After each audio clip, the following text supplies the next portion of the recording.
참 예수님, 말씀으로 여러분과 함께하는 최기홍 바르톨로메오 신부입니다. 요즘 코로나19 감염자 수가 급증하고 있습니다. 집단 면역까지 가기 전 최대의 위기가 아닐까 싶습니다.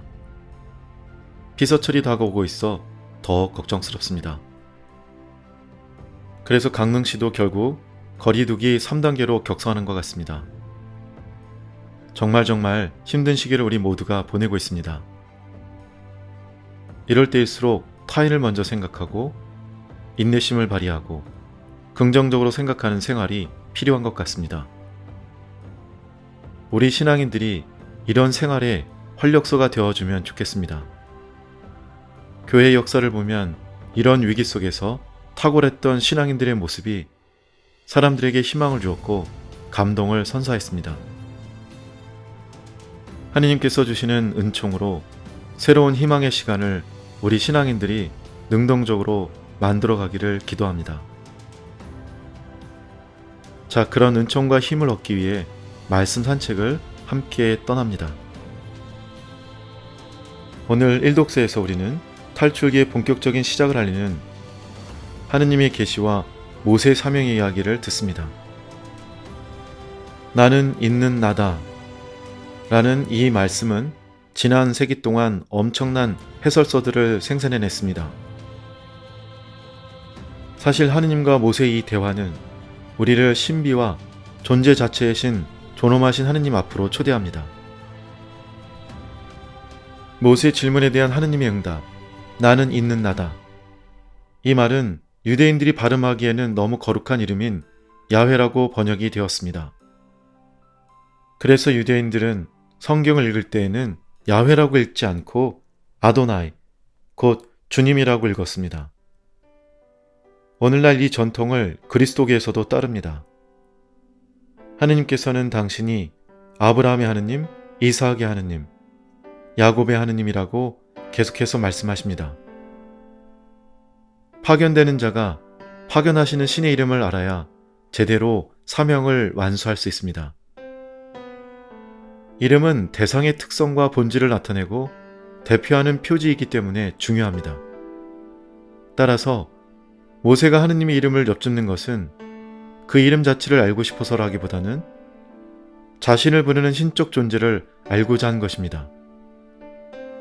당신의 이름은 무엇입니까? 라는 물음은 곧 당신은 어떤 분이십니까? 라는 질문이기도 합니다. 그분의 이름을 알아야 인격적 관계를 맺을 수 있고 거기에 합당한 예배를 드릴 수 있습니다. 또한 그분의 메시지를 신뢰할 수 있으며 그분의 은총을 받아 그분께 받은 사명을 다할 수 있게 됩니다. 이것은 우리에게도 마찬가지입니다. 우리는 하느님을 아브라함의 하느님, 이삭의 하느님, 야곱의 하느님, 모세의 하느님, 다윗의 하느님, 솔로몬의 하느님이라고 말할 수 있습니다. 그분은 또한 베드로의 하느님, 아빌라의 데레사의 하느님, 이처럼 성인들의 이름을 붙여 하느님을 한없이 몇 페이지고 부를 수 있습니다. 그리고 이제는 예수 그리스도 그분 때문에 하느님을 아빠 아버지라고 부를 수도 있게 되었습니다. 여기서 중요한 것은 모세처럼 하느님의 이름, 곧 그분이 어떤 분인지를 제대로 알고 믿는 것이 필요합니다. 우리의 신앙이 성장해 간다는 것도 하느님을 제대로 알아가는 과정이기도 합니다. 그분이 어떤 분인지 제대로 알 때 전적으로 신뢰하고 그분께서 주시는 은총과 사랑으로 지상에서 우리에게 맡겨진 사명을 다할 수 있습니다. 분명한 하느님에 대한 개념, 곧 신관을 가질 때 거기에 합당한 행위가 따르게 됩니다.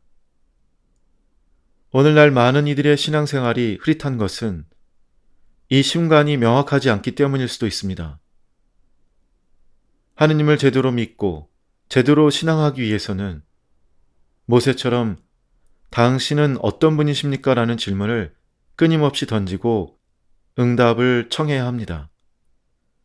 이 과정은 기도, 그리고 교리와 성경을 읽고 묵상하는 것으로 나타날 것입니다. 모세의 질문에 대한 하느님의 반응은 나는 있는 나다. 라는 심오한 대답으로 당신은 신비이시고 쉽게 규정할 수 없고 분류할 수 없는 분이심을 보여줍니다. 하느님은 우리와 같지 않으시고 다른 창조물과도 같지 않으십니다. 그러나 세상의 모든 피조물들과 우리 모두는 하느님이 어떤 모습을 보여주는 존재입니다. 히브리서가는 예수 그리스도께서 아버지 하느님의 완벽한 반영임을 가르쳐줍니다. 아드님은 하느님 영광의 광채이시며 하느님 본질의 모상입니다. 예수님께서는 항상 동시에 자비로우시고 동정적이시고 찾으시고 인내하시고 용서하시고 감추시고 개방적이십니다. 그분의 자비는 정의롭고 그분의 정의는 자비롭습니다. 우리가 아는 것은 우리가 그분께 다가간다면 그분은 우리에게 필요한 평화를 주신다는 것입니다. 이제 분명해졌습니다.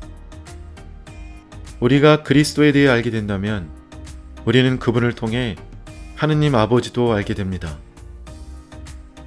복음을 읽는 것이 그리스도를 아는 것입니다.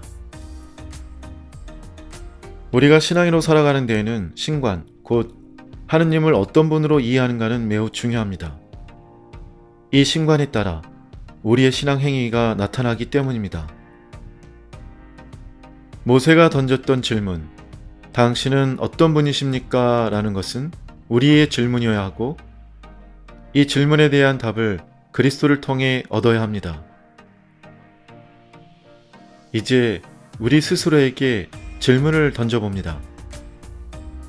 나는 가톨릭 신앙인으로서 제대로 정리된 신관을 가지고 있는가? 그리고 그 내용은 무엇인가? 그 신관에 따라 그동안 나는 어떻게 신앙생활을 해왔는가? 혹시 잘못된 신관으로 잘못된 신앙생활을 해온 것은 아닌가? 그렇다면 앞으로 내가 해야 할 작업은 무엇인가? 이번 기회에 이런 질문들과 더불어 하느님에 대한 이해를 재정비하면 좋겠습니다. 사랑하고 축복합니다.